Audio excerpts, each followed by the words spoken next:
좋은 프로그램이어서 근데 이제 그 효과가 크게 좀 나타나려면 인원이 많아서 조에 토론하는 인원이 좀 많았으면 하는 생각입니다. 다음 그러면 교육 때 그 교육을 하고 평생 노동 이런 프로그램은 그 뒤에 이어서 하는 것으로 이렇게 좀 하고요. 제가 이제 그러면 오늘 이제 실무 교육을 해야 되는데 조금 고민스러웠습니다. 왜냐하면 지금 우리가 이제 뭐 그 남아있는 실무 교육이 한 두세 개 남아있는데 뭐 글쓰기 이런 거 하려고 해도 사실 이제 뭐 글쓰기 교육 이런 거 이제 뭐 농조합 초년생 간부들 그렇게 해서 할 교육인데 처음에 이제 계획할 때는 뭐 같이 배웠지만 적합할까 이런 고민도 좀 있었고 그래서 오늘 지난 시간에 안 계셨던 분들도 계시지만 우리 역사 속에서 전태일 열사 그 보면서 제가 변증법주 유물론이라고 소개했던 내용 있지 않습니까?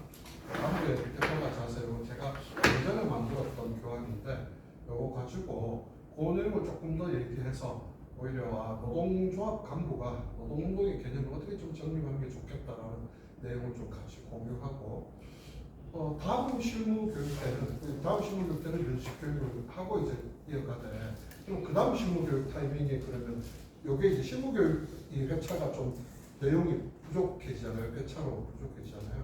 그래서 좀 제안드리는 것은 전파구도 이런 거 한번 강의를 한번 해드리면 어떨까 싶습니다. 왜냐하면 존재한다는 건 다 알고 있어요. 그리고 상층에 가면 뭔지 모르게 자기들끼리 오밀조밀 막 얘기해서 뭔가 이루어지는데 우리한테는 그냥 지침처럼 툭툭 던져지거나 아니면 이 작용하는 현상에 우리는 결과만 맞닥뜨릴 경우들이 대부분 많은 거죠.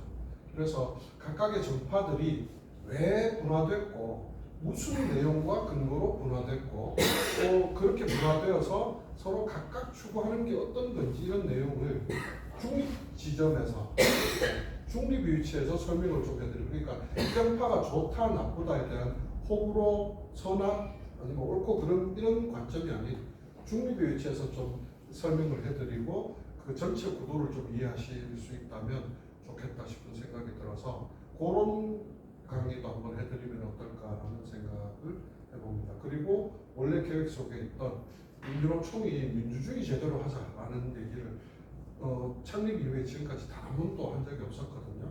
민주노 총은 내부 운영 방침이 민주집중제라는 시스템이에요. 근데 지금 현재 민주노총 조합원들한테 민주집중제가 뭔지 아세요라고 물으면 민주노총이 그걸로 움직이는 조직인데도 불구하고 그것을 알고 설명하는 것 자체가 아니라 그게 뭔데요? 처음 들어보는데 이게 아마 거의 99.9%일 겁니다.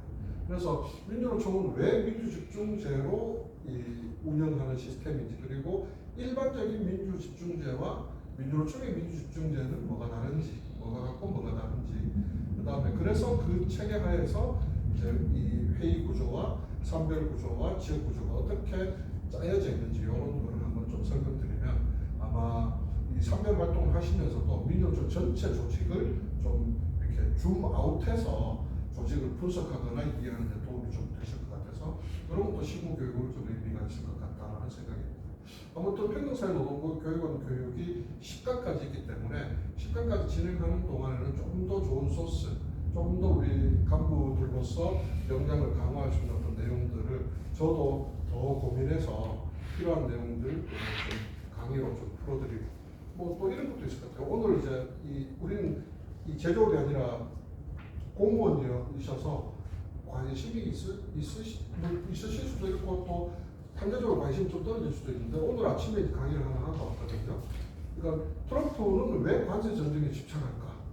뭐 이런 이제 어떤 세상 돌아가는 현상 이런 거 관련해서도 강의를 해도 좀 재밌게 그러면서 이제 미국과 중국과 나머지 세계 경제 블록들 간의 패권 경쟁 이런 구도 그리고 지난번에 우리 실무교육 두 번째 했던 제가 그 세계사 얘기했던 것처럼 신자유주의, 자본주의 성장 얘기했던 것처럼 그 뒤에 이제 이어져서 세계는 지금 어떻게 움직이고 있는가 이런 부분들에 대한 얘기를 같이 나눠보는 것도 그런 거 좋구나. 네? 그런 거 좋아. 네, 재밌게 그냥 서로 나눌 수 있는 얘기로. 네. 그러나 아마 이제 그런 좀 교육을 우리가 재밌게 유익하게 이렇게 서로 토론하듯이 대화를 하면 아마 세계 경제를 보는 좀 안목도 달라질 수 있고 이런 수 있다고 생각합니다. 오늘은 거기에 앞서서 노조 간부의 역할과 자세. 그래서 제가 여기에 좀 실어놓은 것은 크게 두 축입니다. 지난번 강의 때 잠깐 소개했던 변증법적 유물론의 내용. 그래서 우리 활동이 코퍼레티즘이라고 하는 조합주의에서 벗어나서 레이버 무브먼트라고 하는 노동운동으로 어떻게 가야 되는지에 대한 한계하고 그 민주노총을 설립할 때 민주노총이라 하면 적어도 이런 정신을 잃지 말자라고 했던 87년 정신이라는 게 있습니다. 87년 정신을 전노협이 승계하고 전노협이 민주노총으로 승계되면서 우리가 견지하고자 했던 우리의 정신, 정체성이죠. 근데 저는 지금 이제 민주당 정권이 들어서고 나서 지금 시기만큼 우리의 이러한 정체성이 위협받는 시기가 있는가라는 생각이 듭니다.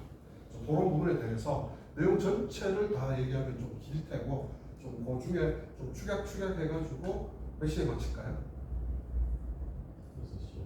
6시. 6시를 넘기지 않는 방향에서 최대한 마무리해 보도록 하겠습니다. 제가 이 앞에 이렇게 시를 한 편 짓는 심정으로 올바른 노조 간부 활동가의 상을 제고하고 또 새롭게 결의하기 위해 함께 활동가란 무엇인지 그리고 무엇을 해야 하는지 고민을 시작해보자. 이 고민을 하고 있는 사람들은 이미 그 답을 알고 있다. 이미 활동가다라는 제목을 붙여서 시작하도록 하겠습니다. 활동가란 뭐냐? 활동가란 뭐냐? 그냥 이거는 그냥 뭐 사전에 있는 거 그대로 옮겨놓은 겁니다. 사전에 있는 거 그대로 옮겨놓은 거고 어떤 일에 성과를 거두기 위해서 적극적으로 힘쓰는 사람, 애쓰는 사람, 정치활동에 적극적인 사람, 반면 운동가는 정치적, 사회적 개혁이나 개선을 위해 활동하는 사람, 행동한다 이렇게 되어 있는데 저는 이것도 그야말로 사전적 의미이고 활동가, 운동가 이런 거 저는 같은 의미라고 생각되는데 그것을 이런 부분을 왜 해야 되는가에 대한 것을 내용보다는 예시를 들면 제일 간단할 것 같아요. 예를 들면 이런 거죠. 가장 쉽게 우리는 밖에 나와서 느끼는 어떤 불평등 또는 불합리 또는 불법적 어떤 상황 누군가의 어떤 태도 이런 것에 대해서 저항해요.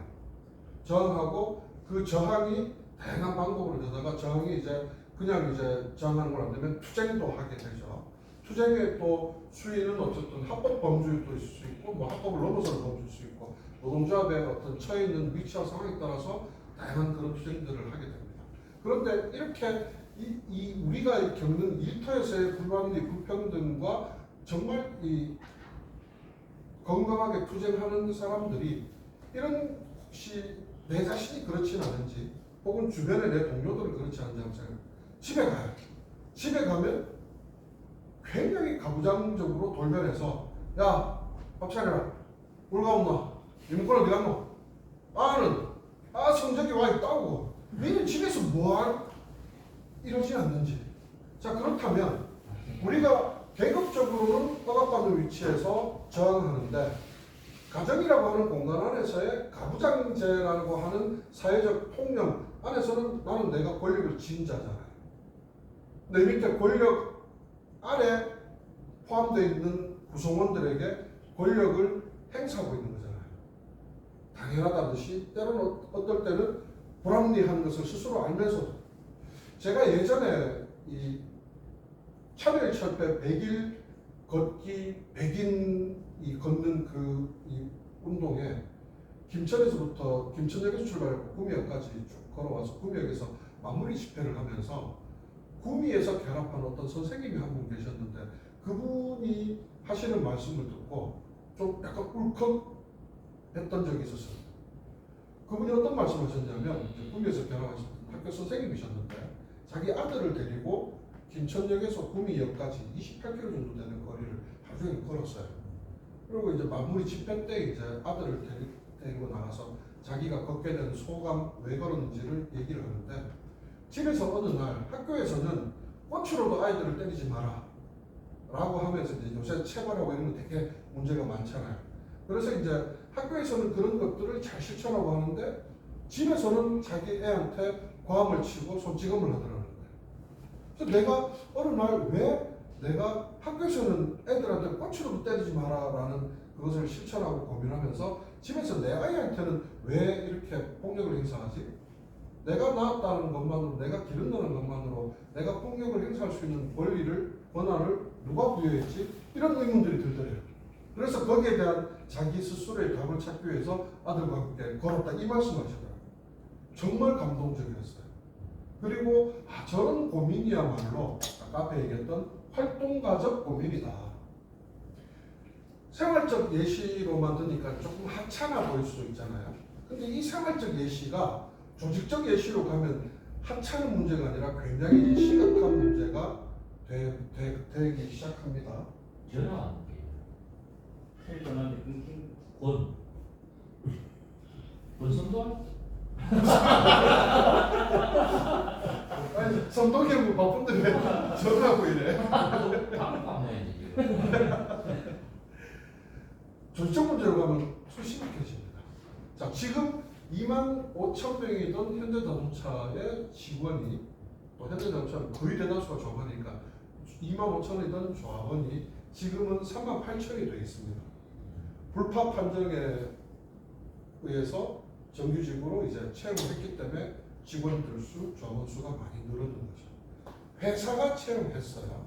물론 지금 추가로 된 불법 판정에서 우리 포항에 김은주 대 계십니다만은 포항의 포스코는 불법 판정 지금 대법원까지 판결이 나도 지금 개기고 있습니다. 이행 안 해요.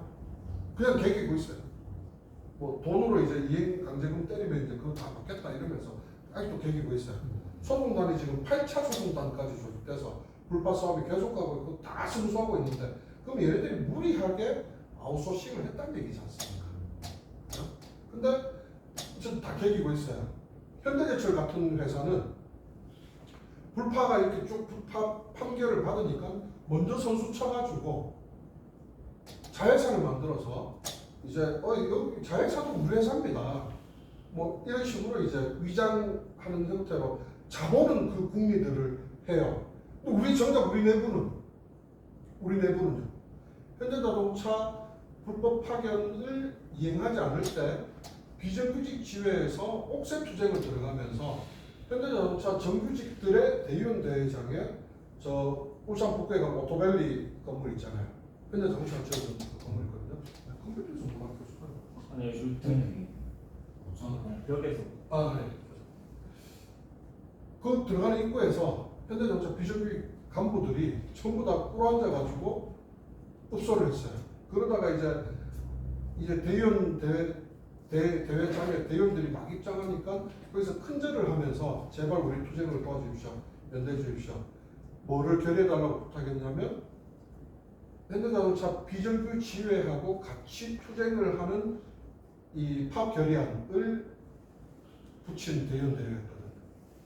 그 대회장에 들어가는 자리에 현대자동차 비정규 지회 사람들이 나와서 꿇어앉아서 읍소하면서 대기하고 있다가 입장할 때 큰절을 막 올렸어요. 제발 도와주십시오. 제발 도와주십시오. 근데 부결을 났어요. 같이 안 싸우겠다. 부결이 나버렸어요.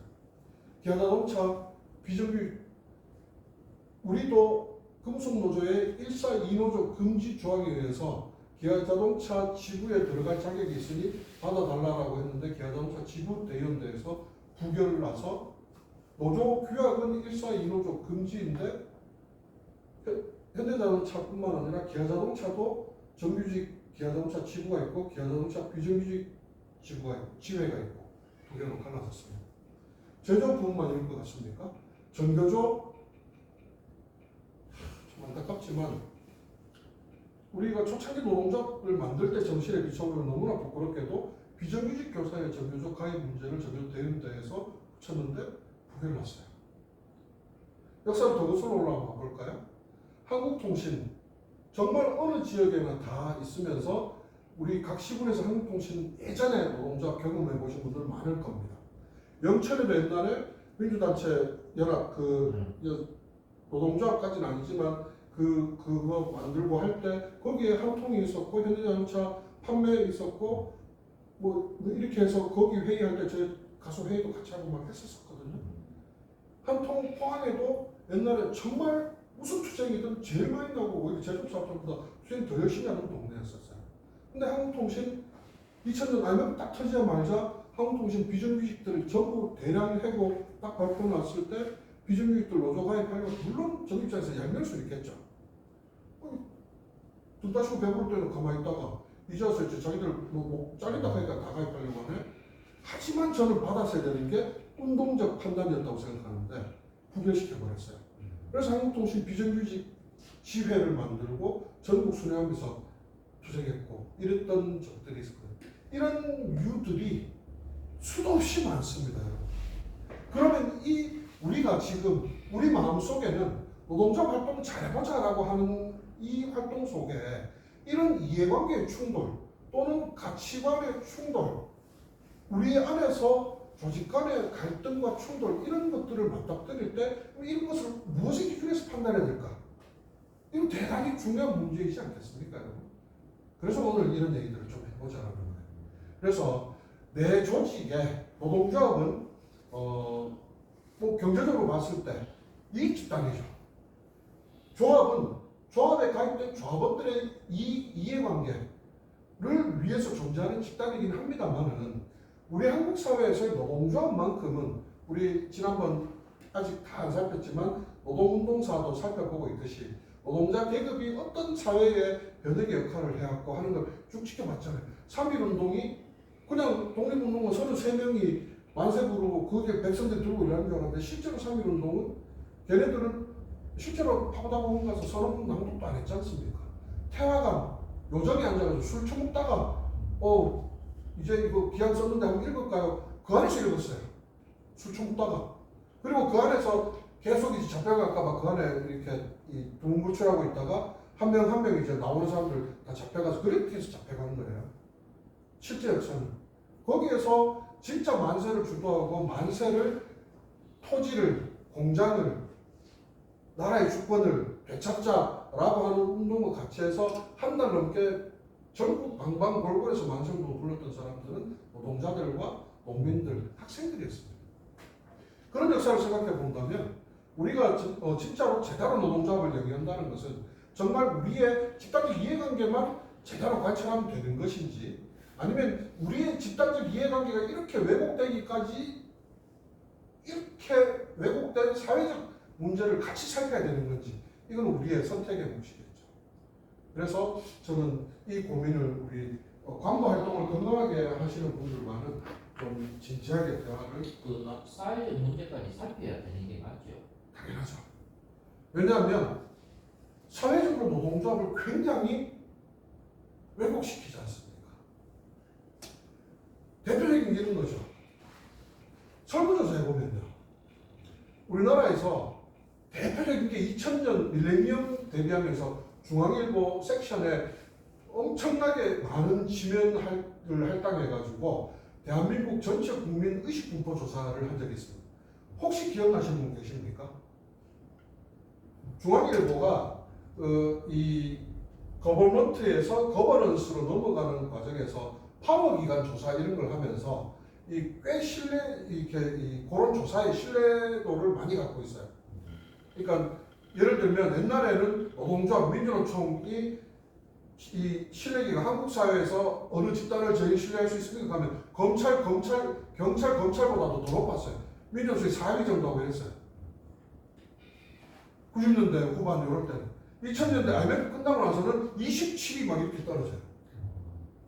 이런 것들을 보수론이지만 얘네들이 수집하는 정보 이걸 면밀하게 볼 필요가 있어요. 그러면 90년대 후반에는 민주노총은 굉장히 한국노총보다 민주노총 월등히 높았거든요. 이 파워기관, 신뢰기관 조사 이런 걸 한단 말이에요. 거버넌스 기능, 그러니까 대한민국이 거버넌스 구성이 어떻게 되어 있는지를 신뢰도 평가하고 수집하는 거죠. 그러면 그렇게 높던 신뢰도가 왜 한순간에 곤두박질 쳤을까? 저는 IMF를 자기 사업장 방어로밖에 투쟁을 못 벌여냈기 때문이 아닐까. 80원 투쟁이 그 투쟁의 혁명적 성과가 사회의 보편적 권리로 가지 못하고 기업에 그 투쟁을 했던 기업의 성과들로만 기업 복지로만 가둬져 버리다 보니까 거기에다가 그것이 하나의 이데올로기화 되기 전에 위기가 닥쳤을 때 위기라도 제대로 같이 전선을 쳐서 막았으면 또 다른데 이 위기는 사업장별 고용 싸움으로 밖에 못 벌었거든요. 사회적 투쟁을 못 만들었단 말이에요. 근데 다른 나라 역사들을 보면 어떤 위기가 터질 때 사회적 투쟁을 해요. 예를 하나 들면 우리 10강에 가면 나올 텐데 스웨덴에 1936년에 있었던 샬트세 바덴 협정 같은 이런 거 말입니다. 이 협정을 통해서 스웨덴 정부가 주선해서 이 사역자들하고 노동조합이 사회적 대타협을 이룹니다. 노동자들은 파업 안 할게. 그 대신 니들도 이 약속 지켜라. 아무리 어려워도 노동 시간을 줄이고 고용을 보장하되 니들도 정리하고 구조조정 안 한다고 약속해라. 그럼 우리도 파업 안 할게. 이런 대타협들을 했단 말입니다. 근데 우리는 단 한 차례도 이런 사회적 타협을 한 적이 없어요. 그럼 지금이라도 이재명 정부 들어서 들어오라 하는데 들어가면 되지 않느냐. 경사노예 들어가면 되지 않느냐. 안 되죠. 전제가 있어야 됩니다. 사회적 타협은 거수기 역할, 이 들러리 역할로 만드는 순간 끝없는 배신의 불신의 늪으로 갈 수밖에 없어요. 그 불신의 대표적인 뭐였습니까? 98년도에 노사정위원회 들어오라 해서 김대중 대통령이 들어오라 해서 들어갔더니 민주노총 끝까지 반대에도 불구하고 과반수를 해가지고 정리해보자 통과시켰다고 했잖아요. 그럼 민주노총 누구도 들어온 회의에서 누구 설득력이 부족하니까 설득 못해서 다수결로 결정된 거 아니야. 이렇게 거수기를 만들어버린 거죠. 두 번째 경사노예도 마찬가지였습니다. 그리고 결국 지금 한국노총도 탈퇴되어 있는 거지 않습니까? 그러니까 지금 친민주적 행보를 걷고 있는 양경수 지도부는 어떻게든 경사노예에 들어가고 싶은 거예요. 근데 경사노예에 들어가는 것 자체가 불가능하다는 걸 알 것 아닙니까? 왜냐하면 그동안에 민주당에 대한 지지 여부, 그 다음에 민주당에 대한 비례위성 정당에 참여했던 진보당에 대한 입장, 이걸 가지고 민주노총이 반쪽을 가지고 개판된 걸 제가 다 목격했단 말이에요. 그러니까 요번에 틀을 바꿨죠. 어떻게 바꿨습니까? 국회가 제안하는 사회적 합의틀 이래가지고 틀을 바꿨어요. 여기에 중집에서 표결을 안 붙이고 어디에 가서 표결을 붙였습니까? 중앙위에다가 직권을 바로 상정해버리죠. 왜? 중앙위는 전파적으로 자기가 좀 더 표수를 더 많이 갖고 있다고 판단하는 거예요. 이런 것들이 이제 나중에 전파 구도나 이런 걸 이제 한번 설명을 듣게 되면은 조금 선명하게 좀 구도가 정리가 되게 되겠죠. 하여튼 오늘은 다시 얘기를 돌아와서 아무튼 이런 이제 문제들이 발생할 때 우리는 어떤 건강한 판단과 운동적 기준을 가져야 되는가, 이 부분들을 같이 한번 얘기해 보도록 하겠습니다. 민주노총 내부에 변경 성과하면 해야 돼요. 예? 민주노총 내부에 변경 성과하면 해야 돼요. 진행 좀 해야 돼요. 그러기 위해서는 제일 먼저 운동에 대한 개념 이해가 저는 필요하다고 생각합니다. 지난 우리 시간에 잠깐 얘기하기는 했습니다만 우선 안 계셨던 분도 계시기 때문에 다시 좀 명확하게 정리하자면요. 운동은 일단은 과학 용어죠. 물리학 용어입니다. 운동이라고 하는 것은 물리학에서 정확하게는 상태 변화를 운동이라고 설명하죠. 사물이든 어떤 것들이 만약에 이 마우스 포인터가 있으면 힘이 주어지죠. 이렇게 하는 힘이 주어지면 이 힘에 의해서 이 자리에 있던 물체가 여기까지 이동을 했지 않습니까? 이 이동한 거리에다가 더하기 요 사이에서 이동하면서 발생한 마찰열을 더하면 제가 여기서 민 힘이 나오게 되는 거죠. 이 외력에 의해서 스스로 움직임, 상태 변화, 이게 물리학에서 말하는 운동이죠. 물리학에서 말하는 운동은 하나 더 있습니다. 하나 더는 미시적으로 쪼개 들어가야 됩니다. 이것이 정지에 있는 물체라 하더라도 절대 이 세상 우주 5만 가지 모든 물체, 물질, 사물 이런 것들이 가만히 있는 것은 없습니다. 왜?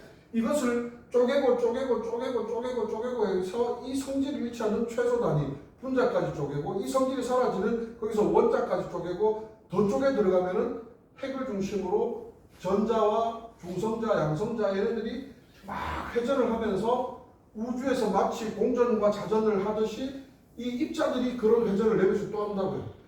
가만히 있어 보이지만 절대 가만히 있지 않습니다. 우리가 보는 지금 저 문의 유리 가만히 있는 것처럼 보이지만 시간이 흐름에 따라서 한 10년 정도 지난 유리를 마이크로미터로 윗부분을 재고 윗부분을 재면은 두께가 다릅니다. 고정되어 있는 사물처럼 보이지만 밑으로 흘러서 밑에가 더 두꺼워져요. 위에는 얇아집니다. 이런 것들이 우리 일상에서 매일 매 순간 어느 순간에도 멈춰있지 않고 항상 벌어지고 있습니다.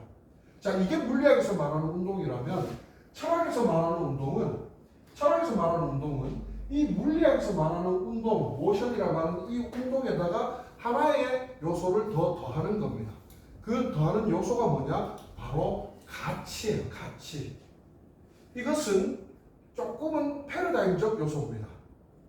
이 시기에는 우리가 이게 옳다라고 믿는데 이게 영원 불멸의 진리일지는 이건 확신할 수는 없어요. 그러나 적어도 우리는 이것이 보편적이고 이것이 보편적 가치다. 그래서 진리에 가깝다라고 여기는 가치. 그러면 지난 우리 수업 시간에 했던 것처럼 예를 하나 들어봅시다. 자, 담배꽁초가 하나 떨어져 있습니다. 내가 길을 걸어가면서 아이고 또 놈의 새끼가 담배꽁초를 버리고 갔나 하고 지나갔습니다. 이 담배꽁초는 물리학에서 말하는 운동을 했습니까? 상태 변화가 전혀 없죠. 상태 변화가 전혀 없는 상태에서 그냥 내가 인지는 했지만 지나가 버린 운동을 하지 않은 형태로 끝났죠. 두 번째, 지나가면서 아이고 담배꽁초 또 버렸는데 툭 하고 발로 차서 절로 차고 계속 걸어갔습니다. 물리학에서 말하는 운동은 했죠. 그런데 철학적 의미는 아무것도 부여할 게 없습니다. 마지막 케이스, 제가 가다가 담배꽁초를 보고 아이고 왜 버리는 거? 치워야지 하고 주워서 쓰레기통에 버렸어요. 그럼 여기서 운동이 일어났죠? 상태 변화가 일어났지 않습니까? 상태 변화에 플러스해서 뭐가 또 덧붙었습니까? 깨끗한 게 좋다라고 하는 인류의 사람이라면, 정상적인 사고를 하는 사람이라면 더러운 것보다는 깨끗한 게 좋다라고 하는 가치, 청결이라고 하는 가치에 더러운 것에서 청결한 방향으로 조금 더 보태지는 발전의 요소가 있는 거죠. 철학에서는 이 발전의 요소까지가 더해지는 것을 철학에서 말하는 운동이라고 규정하는 겁니다.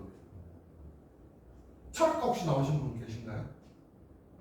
아니요. 철학과, 그러니까 동양 철학이든 서양 철학이든 그것을 표현하는 방법은 달라도 이 철학에서 말하는 운동이라고 하는 것은 이렇게 규정하는 이 틀은 크게 다르지 않습니다. 또 종교에서 말하는 종교 철학 또 다르지 않아요. 다만 기대는 주체가 다른 거죠. 이 철학은 대단히 자기 주체의식적인 어떤 측면이라면 종교에서는 하나님의 뜻에 따라 내가 행동하는, 실천하는, 아니면 기독교 아니더라도 내가 이렇게 실천함으로써 그 복이 나에게 피드백 된다고 믿는 자기 신념이든, 어쨌든 이게 물리학에서 벗어나서 이제 철학에서는 이런 형태가 되어야 운동이다라고 규정한다는 겁니다. 그것을 우리 사회에서는 꽤 많은 범주에서 이런 표현을, 철학적 범주의 운동이라는 표현을 많이 씁니다. 요즘이야 생태, 기후위기 이런 표현 쓰지 옛날에는 다들 뭐라고 했습니까? 자연보호운동, 또 연말되면 뭐합니까? 불우유 돕기 운동. 이 운동은 아까 과학 물리학에서 얘기했던 모션이라든지 아니면 우리가 운동이라고 쉽게 이해하는 스포츠도 아닌 거죠. 이거는 무브먼트를 얘기하는 거죠. 자, 그렇다면 이 무브먼트와 관련된 이 운동들이 인간이 살아감에 있어서 보통의 인간의 삶 속에 사물이든 현상이든 사람 자체의 사고든 이 물리학 법칙을 넘어서는 물리학 법칙 플러스 가치의 변화, 발전적 가치의 변화, 이것이 결국은 사물을, 현상을, 사회를, 제도를, 사람을 어떻게 변화, 발전시키느냐, 즉 변화, 물리적 운동, 발전, 철학적 운동 어떻게 시키느냐에 대해서 연구한 것들이 꽤 많은데 그 중에서 우리 노동자들은 대표적으로 칼 마르크스라는 사람이 정립한 변증법적 유물론이라는 것을 많이들 공부를 합니다. 그래서 오늘 소개하는 것은 이제 변증법적 유물론의 아주 간략한 맛배기, 그 안에 그냥 정수, 가장 핵심 요것만 살펴볼 겁니다. 지난 시간에 잠깐 얘기했습니다만은 칼 마르크스는 우리가 알기로는 자본론을 저술한 이 사람이잖아요. 지금 생각해보면 굉장히 천재입니다. 천재. 그 어떤 책도 200년, 300년이 흘러서 더 정교하게 맞아떨어지는 이런 책을 써낸 사람은 예언가 중에도 많지 않다고 생각합니다.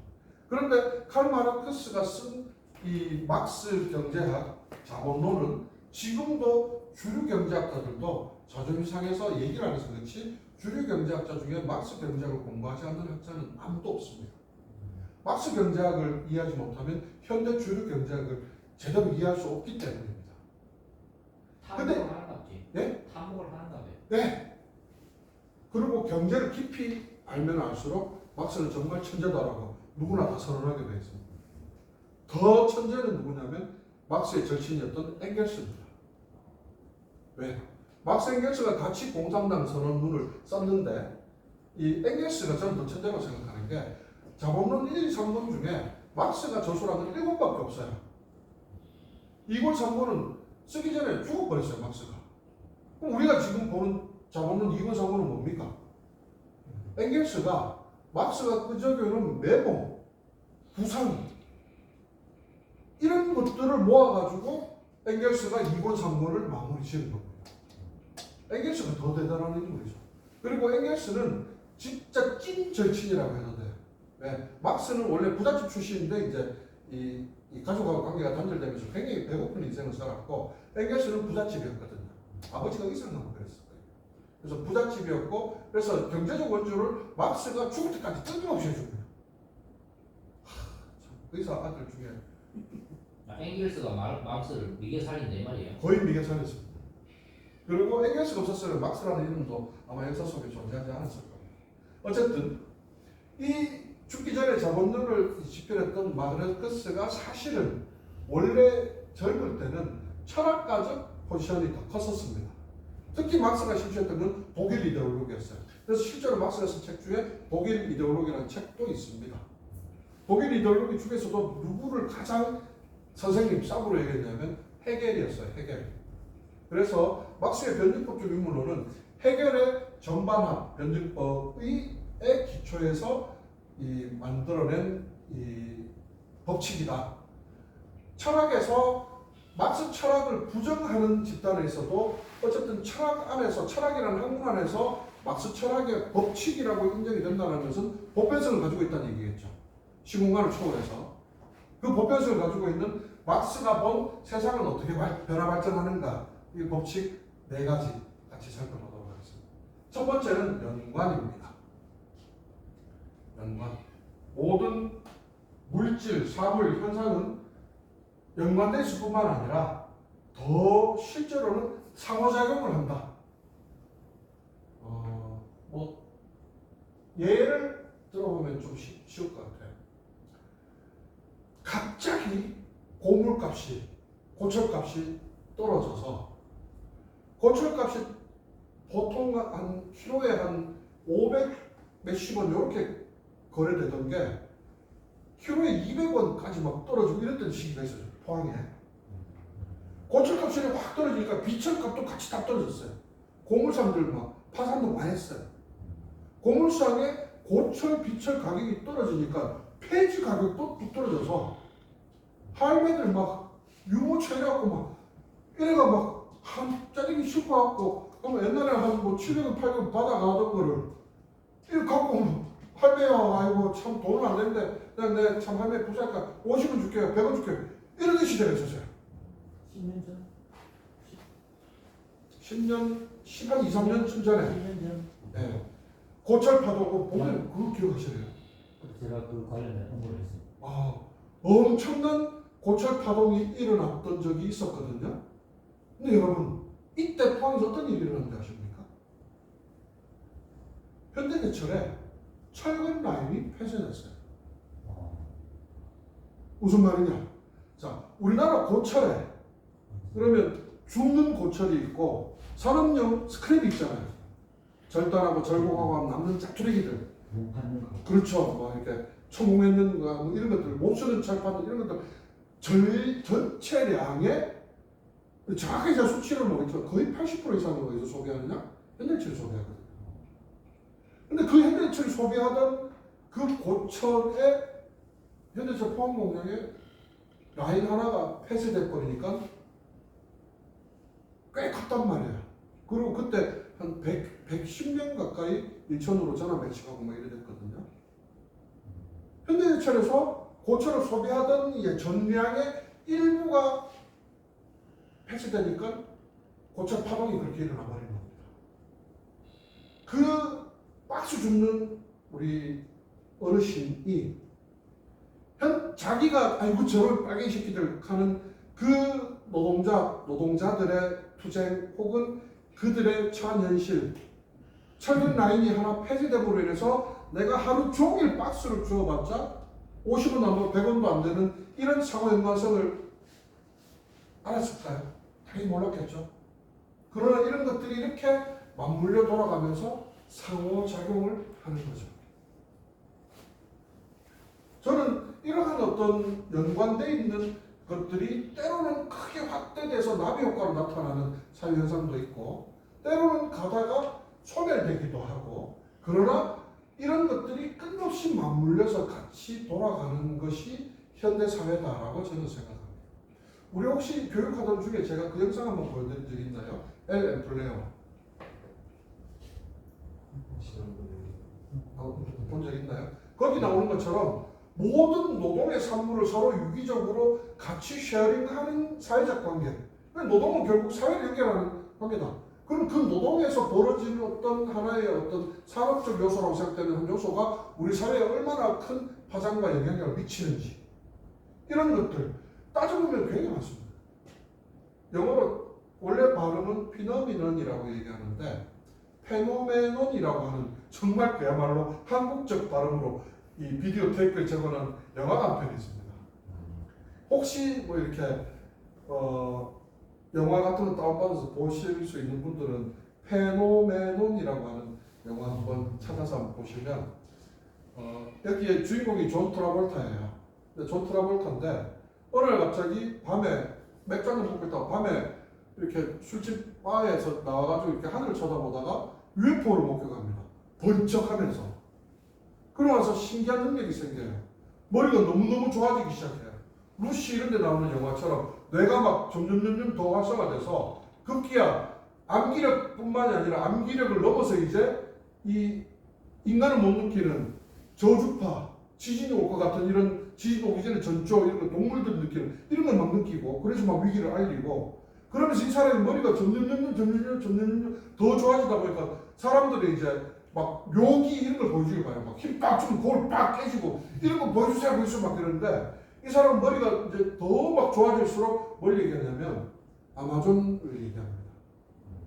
아마존의 나무 한 그루 한 그루가 그냥 나무 한 그루처럼 보이지만 이 수많은 나무들의 뿌리는 하나로 연결되어 있고 이것은 하나의 생명체인 줄 당신도 몰랐지 이런 얘기들 막 하기 시작합니다.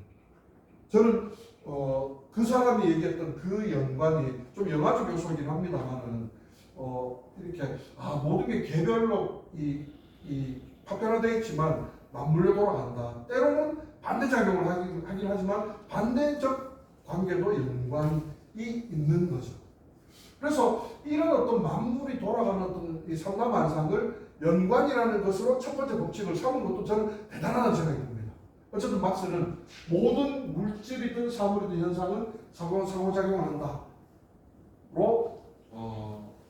환경 문제 같은 경우는 보면 아마존 얘기했으니까 있는데 아마존에 지금 20% 이상이 다 파괴됐거든요. 제일 주범은 브라질이죠. 가운데로 고속도로 뿌려보고 그 다음에 거기에다가 뭐 건물 짓고 도시 만들려고 불질러 보고 이런 식으로 해서 아마존이 지금 20% 이상 지금 훼손돼서 망가졌는데 20%가 딱 훼손되니까 지금 남미에 어떤 일이 발생합니까? 예전에 없었던 기록적 폭우, 예전에 없었던 기록적 가뭄 20%만 소멸됐는데도 지금 그런 되잖아요. 그러니까 이게 자기들은 경제 성장을 위해서 그렇게 했는데 이게 어떻게 이게 맞물려서 연관되어서 이런 효과를 발생시키는지 이런 것들도 다 연관의 법칙으로 이해할 수 있겠죠. 두 번째가 대립물의 투쟁의 법칙입니다. 지난 시간에 설명 간단하게 했는데 우리 차장님 지난 우리 수업시간에 중국 갔다 오셨죠? 네. 중국 어디 갔다 오셨습니까? 부산 갔다 왔지. 백두산에. 저는 내일 모레 칭다오 갑니다. 장모님 내일 생신이신데 아이고. 올 설에 모시고 여행 한번 갔다 오는데 비행기 한 번도 안 타보셨다 해가지고 아, 그걸 약속을 했고 제가 이자 보고 있다가 또 오시게 한번 아끼고 그런 사이 잘하는데. 대단하다. 아무튼요. 아이고 네, 지금 맥주 수입할 때 없어지겠네. 지난 시간 안 계세요. 지난 시간에 들었던 표현을 이제 모르시니까 자 우리 처장님한테 질문을 한번 드려볼게요. 자 사람이 처음에 이제 세포 두 개가 만나서 수정이 되면 이제 하나의 수정란이라는 하나의 세포로 이제 생명체가 되죠. 두 개로 분열하고 네 개로 분열하고 8개로 분열하고 16개로 분열하고 해서 세포는 실제로 기하급수적 분열을 하지 않습니까? 그러면서 이제 이 사람의 모양을 갖추고 각 기관을 갖추고 이러면서 이제 성장을 하기 시작합니다. 20살이 되기 전까지는 세포가 죽는 세포보다 분열돼서 새로 생성되는 세포가 월등히 더 많죠. 쭉 성장을 하죠. 20살쯤 되면 이제 죽는 세포와 분열되는 세포가 어느 정도 균형을 맞춥니다. 쭉 유지를 하다가 40살이 넘어가기 시작하면 이제 생성되는 세포보다 죽는 세포가 좀 더 많아지기 시작하죠.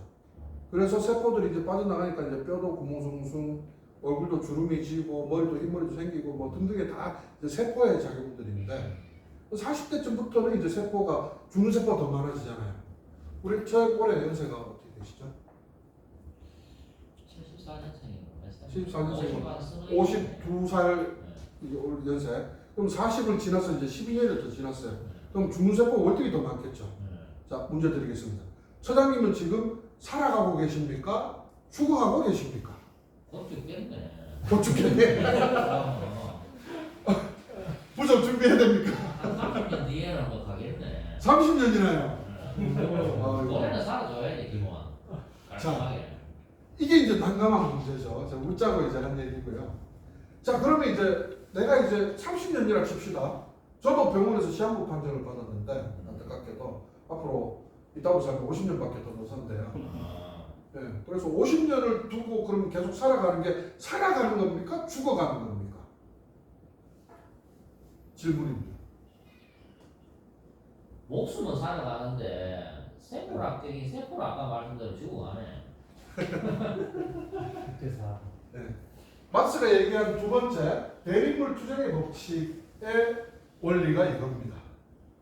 죽어가는 성질, 살아가는 성질 두 가지가 다 공존해야 성립되는 제도, 사물, 인체, 물질 이런 것들을 이제 막스는 대립물의 투쟁의 법칙이라고 정리를 했습니다. 이런 것들이 우리 사회의 물질부터 제도, 관계, 사람의 삶 따지고 보면 정말 많습니다. 대립물의 투쟁의 법칙, 물질을 보면 어떤 게 있을까요? 자, 얼음이 있습니다. 얼음은 치면 단단하죠? 차갑죠? 녹으면 물이 되죠? 물은 단단하지 않죠? 물은 또 상온으로 돌아가죠? 자, 그러면 얼음의 상태에 있으면 얼음이려고 하는 겁니까? 물이려고 하는 겁니까? 얼음의 성질과 물이 되려고 하는 성질이 같이 작용하는 거죠. 이해되시나요? 아까 죽어가는 성질과 살아가는 성질이 같이 공존한다고 했는데 이것을 제가 좀 웃기게 얘기하려고 그 인체에 비교한 거고 이걸 제도로 한번 얘기해 봅시다. 자본주의 사회에 기업이 전형적으로 그렇지 않습니까? 기업이 만약에 예전에 우리 김문지 부장 기억하십니까? 2006년도 포스코 투쟁 이후에 산업평화 선포식, 노사화합 선포식 이런 거 시 주체로 정말 많이 했어요. 돈은 포스코가 되고 막 이래가지고 정말 많이 했는데 산업평화, 노사화합 말은 대단히 좋은 말인데 실제로는 이건 어느 도단지 성립이 되지 않는 말이에요. 왜? 노사관계는 대립적 관계거든요. 왜? 노동자들이 임금을 더 많이 가져가면 자본가는 이윤을 적게 가져가요. 자본가가 이윤을 더 많이 가져가려면 노동자들한테 임금을 줄여야 돼요. 서로 이윤을 배반적이란 말이에요. 근데 이들이 어떻게 화합할 수가 있어요? 이거야말로 실제 경제학에서는 상호 이윤적 배반적 대립적 관계인데 허구적으로 이데올로기를 설정해서 그것이 옳다고 믿게 만드는 허구 이데올로기 선동인 거죠. 근데 만약에 대립물의 투쟁의 법칙 우리가 제대로 잘 이해하고 있다면 이건 허구야. 이 관계는 대립함으로써 존재하는 관계야 라는 것을 이해하게 되는 거죠. 이걸 이해하지 못하면 그래 노사가 서로 사이좋게 지내야지 이렇게 되는 겁니다. 노사의 관계는 정확하게 상호 제로 서메이션 관계입니다. 우리 줄여서 제로섬 게임이라고 많이 얘기하지 않습니까? 도박장 같은 거예요.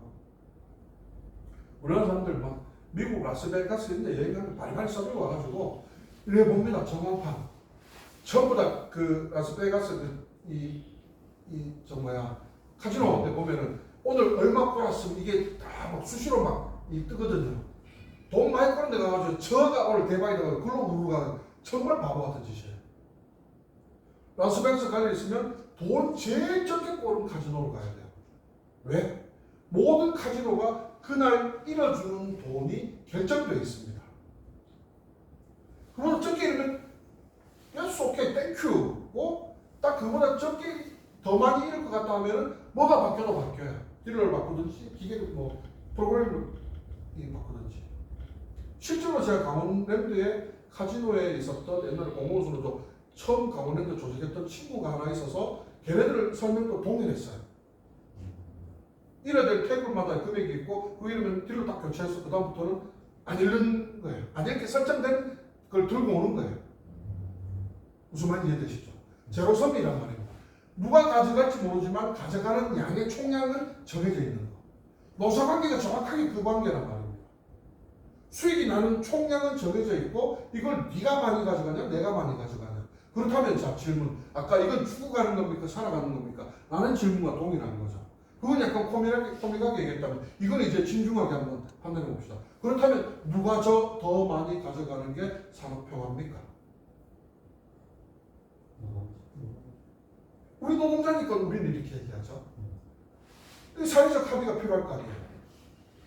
그 사회적 합의 이전에 마치 노동자들의 권리를 포기하게 하는 무쟁의 선포, 노사화합 선포식 뭐 이런 교섭권 위임 노사화합 선포식 일방의 권리를 포기하게 만드는 그것도 헌법적 권리를 포기하게 만들면서 그것이 산업평화이고 노사화합의 모양새인 것처럼 허구이데올로기에 펼치는 이런 것들 대립물의 투쟁의 법칙을 역진의 때 이용하는 현상들인 거죠.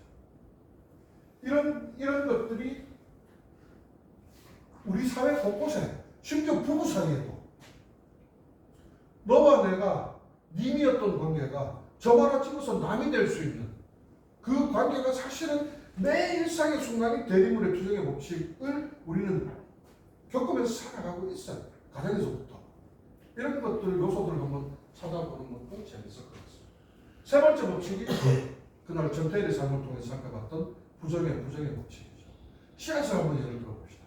씨앗이 씨앗으로 있으면 씨앗입니다. 씨앗이 땅에 들어가서 씨앗의 입장을 부정하고 싹을 틔우면 이제 식물 뭐가 되겠죠? 방울토마토. 방울토마토는 나무로 심죠. 땅콩 심으면 땅콩 거기서 자라잖아요, 그죠? 감자도 그렇고 이런 거 심잖아요. 그러면 감자에서 싹이 트면 감자가 아니라 이제 감자 이 식물이 되잖아요. 우리가 먹는 감자가 아니라. 그럼 그 식물이 되어서 이것을 또 우리가 또 따먹기도 하지만 꽃을 피워서 씨를 맺는 다른 식물처럼 생각해요. 꽃이 피고 그 식물을 부정하고 다시 그 안에 씨앗으로 돌아가면 더 많은 씨앗이 되죠. 이런 게 이제 부정의 법칙이라는 거죠. 나를 부정하고 너의 처지를 안타깝게 얘기했던 그래서 막 자기 주머니 다 털어서 풀빵 사서 먹이고 했던 그리고 그 각혈하는 이 재단사 누나들 보면서 너무 안타까워서 노동부 찾아가서 하소연하고 청와대 편지를 수십 통 쓰고 했던 나를 부정하고 너가 됐던 전태일.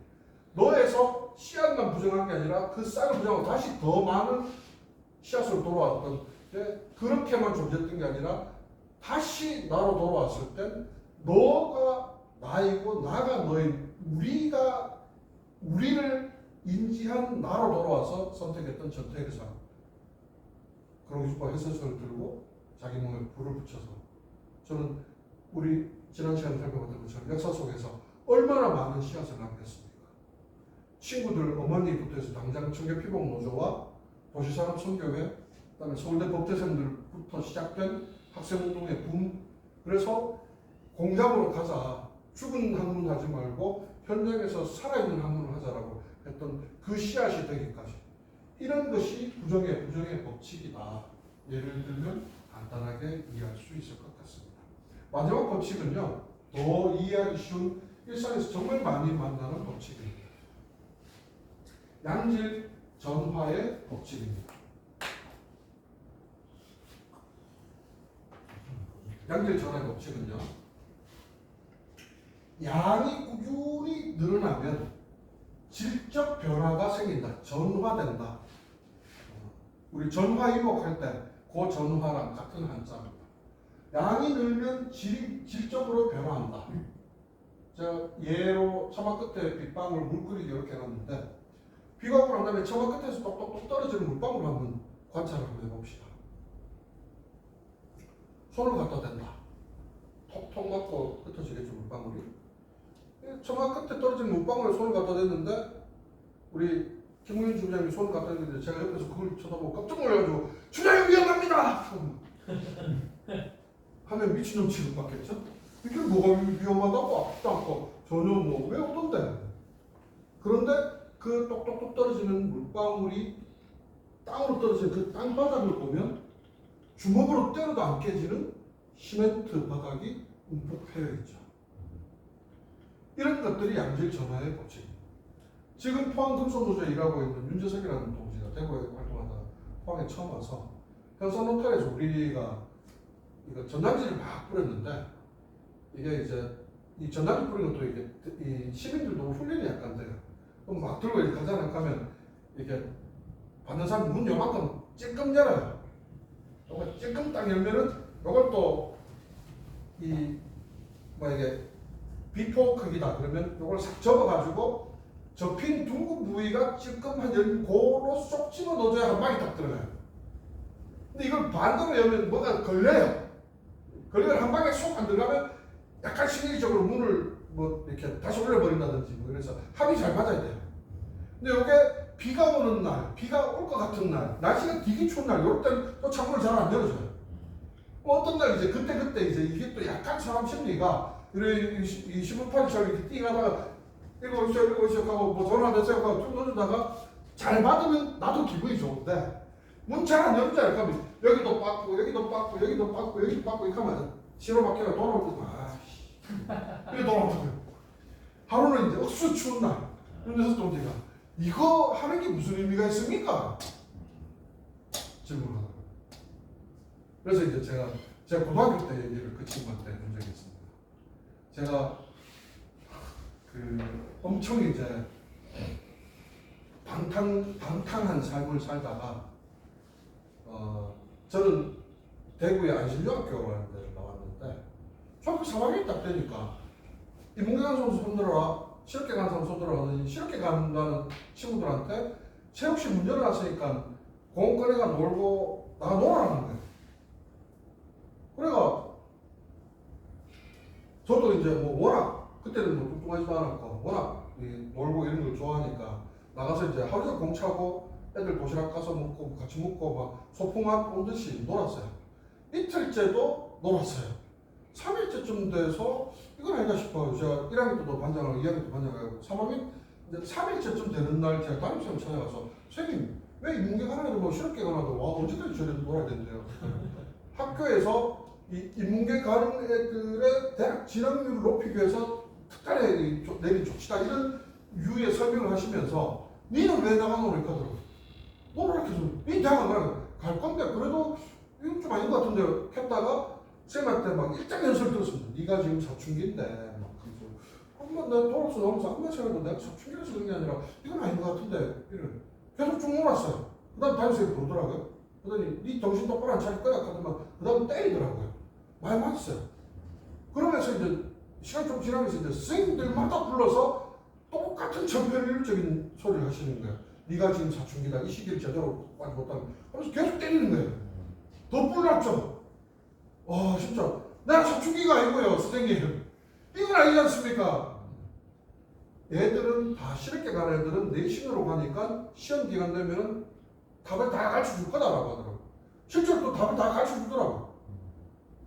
근데 저는 그게 도저히 용납이 안 됐었어요. 계속 쭉 놀았어요. 그래서 이제 그때부터 이제 성적이 곤두박질 치고 완전히 이제 불량 학생처럼 이제 돼가지고 그렇게 됐다가 고등학교 2학년 때 이제 제가 결정적인 계기가 됐던 것은 이제 교회에서 대학에 가면 철거민들 대상으로 싸워주는 어떤 이런 사람들이 있다라는 얘기를 들으면서 제가 이제 인생의 큰 전환기를 갖게 됐는데 딱 그 시점쯤에 학교에서 수학생한테 어떤 얘기를 들었냐면 지금도 저는 그런 표현을 잘 쓰는데 그 선생님이 자기가 한 글자로 된 단어 중에 제일 좋아하는 단어가 틈이고 제일 싫어하는 단어가 틀이래요. 굉장히 공감이 가더라고요. 그 틈은 물리적인 틈도 되지만 사고의 틈. 사람이 여유가 생겨야 우정도, 효도도, 사랑도 이런 어떤 이 가치를 부여하는 어떤 이런 사고 활동이 된다 이런 얘기죠. 그 여유가 없으면 틈이 없으면 그런 것도 메말라진다 얘기를 하고 누구나 다 틀에 갇혀 사는데 그 틀을 벗어났을 때 그 틀을 깨려는 용기를 갖지 못하고 그 틀 속에서 아우성친다 막 이런 얘기를 하길래 거기서 제가 머리를 한 대 망치로 얻어맞은 것 같은 충격을 받았습니다. 내가 차라리 그냥 똑같이 공부를 해서 더 만약에 뭐 쉽게 얘기하면 더 높은 사람이 돼가지고 이런 거를 못하게 깨부수는 사람이 될 생각은 왜 못하고 그 안에서 그냥 발버둥 치다가 이 죽도 밥도 아닌 인생이 돼버렸지 뭐 이런 생각을 하면서 제 자신이 너무나 막 어리석고 막 비참한 이런 생각이 들어서 뭔가 인생의 답을 찾아야 되겠다 생각하고 바로 가출을 했죠. 정말 비참했던 건 제가 하루 만에 원효대사에 일체유신조에 버금가는 깨달음을 얻고 이틀 만인가 3일 만에 집으로 돌아왔는데 집에서는 제가 가출한 줄 모르고 계시더라고요. 워낙 이제 왔다 갔다 많이 해서. 하나도 없어요. 예. 그때 이제 제가 고등학생 때 그 대구 반야울에 있는 이 2분의 1 이렇게 적혀있는 우리 지역에서 8반 사우나가 불러서 목욕탕 가서 일을 했어요. 이틀 동안. 추석 활동에서 손님이 억수로 많더라고요. 근데 이틀 동안 일을 열심히 했어요. 했더니 때밀이 아저씨가 일 잘한다고 자기는 만원짜리 다발 이만큼 갖고 있으면서 천원짜리 귀찮다고 천원짜리 들어온 쪽쪽 저를 감주더라고요. 새끼 잘하네 하면서. 그래 돈을 꽤 많이 벌었어요. 집에서 뭐 보통 훔쳐서 가출하고 이러잖아요. 우리 집은 그게 안 돼요, 여건이. 훔치려고 훔칠 게 없어요. 그걸 제가 너무나 잘하니까 아예 훔칠 생각 안 하고 괜히 뒤져봤자 어지리 삐임하니까 나가서 일을 해서 가출을 한 거죠. 그래가지고 이틀 동안 목욕탕에서 딱 일을 하고 그 다음 이제 그날 밤에 거의 막차를 타고 바다를 보고 싶다. 인간이 이게 뭔가 신나는 바다를 보고 싶은 게 본능인가 싶기도 하고. 그래서 생명부지에 딱 포항을 쳐본 거예요. 포항에 처음 왔더니 이제 차도 끊기고 해갖고 공사하다가만 거기에 이제 자다가 추워서 이제 막 새벽에 이슬에 막 젖어가지고 터미널에 가서 막 오돌오돌 떨다가 첫 차 버스 댕기는 걸 보고 나가서 무조건 무슨 해수욕장 써진 거를 첫 차를 딱 탔는데 그게 103번 송도역장 가는 버스였었어요. 지금도 103번이 송도역장 가요. 고등학교 때 가출해서 탔던 버스가. 주문이 이제 내가 며칠간 체결될지 모르니까 최대한 돈을 아끼자 해가지고 소주 2병, 88 골드 한가 이렇게 딱 사가지고 최소한의 이제 생필품만 사가지고 이제 송도역으로 향했죠. 아침부터 이제 빈속에 깡소주 2병을 깠어요. 깡소주의 표준어는 강소주입니다, 여러분. 국립어학원에서 거기 좀이 전에 현실과 맞지 않아요. 하여튼 강소주 2병을 마시고 담배 한 2대 피니까 뺑 돌더라고요. 그대로 엎어 제가 이제 모래밭에 잤는데 자다가 뜨거운 거 일어났어요. 눈을 뚝 떴더니 막 낮 한창 이제 중철이 돼가지고 해는 뜨겁고 위통 벗어가 옷은 젖어가 있고 가방 젖어가 있고 막 주섬주섬 해가지고 속은 너무 쓰리고 하는데 뭘 사먹기에는 돈이 이제 충분치 않고 그래가지고 서울에 앉아갖고 참 막 제 자신에 대한 고민을 많이 했죠. 하다가 지금 생각해보니까 송도 입장에서 오른쪽은 저 도구 쪽 호랑이 쪽이고 호랑이 꼬리 쪽이고 이쪽은 저 북부해수욕장 쪽 아닙니까? 북부해수욕장 쪽 지나서 환연쯤 될 거야. 거기에 이제 이렇게 바위 절벽들이 이렇게 보이는데 해관 니은 칠 때쯤이었는데 그때 제가 어떤 딱 생각이 들었냐면 저 바위가 10년 전에도 100년 전에도 1000년 전에도 저 모양이었을까 라는 생각을 왜 딱 하게 됐습니다. 그 생각을 딱 하면서 갑자기 있지 않습니까? 머리 뒤에서부터 전기가 막 오기 시작하더니 저 두 주먹을 불끈 쥐고 벌떡 섰어요. 옆에서 누가 보면 저 인간이 정상에 있는데 저 119 불러줘야 되나 이런 생각을 했을 거예요. 두 주먹을 막 부르르 막 내올 때막 부르르 떨면서 저 바위가 1000년 전, 10,000년 전에도 저 모양이었을까? 아니야. 술 먹고 쪼그라져 아구 머리 하면서 계속 파도야 네가 내 신세 같구나. 웅장하게 막 쏴 하고 밀려와가지고 넌 바위에 철썩 한번 하고 나면 스르르 그냥 사라지고 아무것도 아닌 존재, 의미 없는 몸부림 이런 것 같아서 정말 너무너무 막 그거를 더 우회져가고 이랬었는데 내가 그거 하루 종일 보고 앉았던 그 파도가 한 번, 두 번, 100번, 1000번, 만번, 수억 번, 수천억 번 때려서 저 바위를 지금 저렇게 깎아놓은 거예요. 진짜 전기가 통하더라고요. 그래, 내 인생이 한 번에 파도가 되면 어떻고 내가 고민했던 그 시기가 또 한 번에 파도면 어때? 다시 뭐라도 해보자 하고는 바로 진짜 이 정도면 일체유심조에 깨달으면 불가지 않습니까?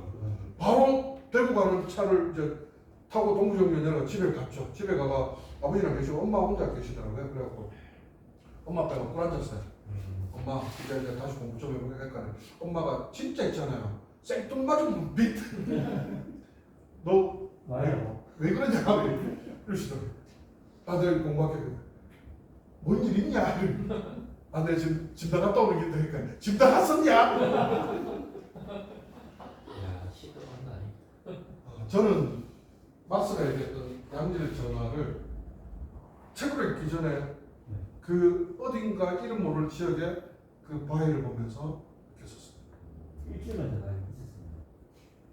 방탄소년단 멤버 되시.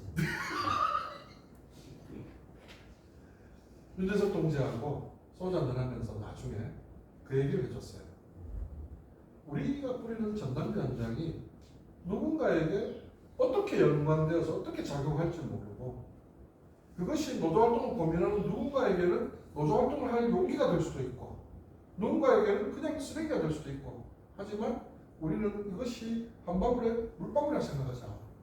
그렇다면 조금 더 그것을 받아줘도 안 받아줘도 덜 실망스럽고 받아준다고 해서 무조건 돈 갖고 낼 것도 아니고 그렇지 않겠냐라고 제안했던 기억이 있습니다.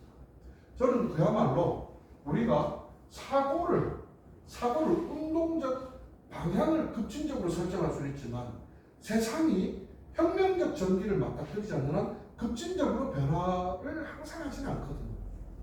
그러면 사실은 세상은 어떻게 변화가 발전하느냐? 한 방울의 물방울이 서서히 만드는 것처럼 이렇게 변화하는 것이 오히려 법칙으로서는 더 정확하지 않는가라는 고민을 합니다. 여러분 어떻습니까? 세상이 어떻게 변화 발전하느냐에 대한 문제를 가지고 마르크스는 적어도 더 있겠지만 내가 볼 때 가장 기초적으로는 이런 네 가지 정도의 법칙에 의해서 세상이 굴러가는 것 같아. 굴러가지만 발전적 방향이 아닌 발전적 방향이면 운동인데 우먼트인데 발전적 방향이 아닌 형태로 가기도 하죠. 아인슈타인이 상대성 이론만큼 덜 유명하지만 그만큼 위대한 법칙으로 발견한 엔트로피의 법칙으로 갈 수도 있겠죠. 엔트로피 법칙 이 아인슈타인이 이 정립한 엔트로피 간단합니다. 유리를 만드는 데 사용하는 에너지보다 깨진 유리를 만들려면 더 많은 에너지가 소모된다. 깨지는 게 더 쉽다. 이게 엔트로피 법칙이에요. 실제 물리학에서는 더 어렵게 설명하지만 일상의 사례로 따지면 그렇다는 얘기입니다.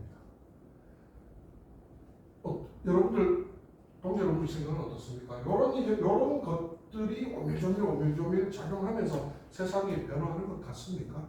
저는 그렇다면 우리가 사고하는 방식에 있어서 내가 평등하고자 하는 운동이라면 집에서도 내가 가진 권리를 놓을 수 있어야 적어도 운동하는 사람이다 라고 평가하고 판단할 수 있지 않겠나라는 생각을 합니다. 그렇다면 우리 안에서 이런 논제들과 부딪힐 때 우리는 어떤 선택을 할까에 어떤 막스가 얘기했던 변증법적 유물론의 이런 법칙들이 세상이 이렇게 작동하고 이 작동하는 것 속에서 우리는 어떤 태도와 관점을 취할까의 위치가 쉽게 바로바로 이렇게 연산 법칙처럼 떨어지지 않겠지만 같이 맞물릴 수 있다면 적어도 우리는 활동 속에서 오류는 조금 덜 범할 수 있지 않을까라는 생각을 해봅니다. 잠깐 쉬었다 1시간 정도 지금 지났나요? 예. 네, 잠깐 쉬었다가 뒤에 그러면 이런 원리에 의해서 우리 민주노총은 어떤 이 정체성을 우리의 정신으로 하자라고 했는 그거 살펴보고 오늘 교육 마무리하는 걸로 하고요. 한 가지만 설명하고 마칠게요. 이 막스의 철학은 크게 변증법적 유물론과 사적 유물론으로 나뉩니다. 그 사적 유물론이라는 것도 나뉘는데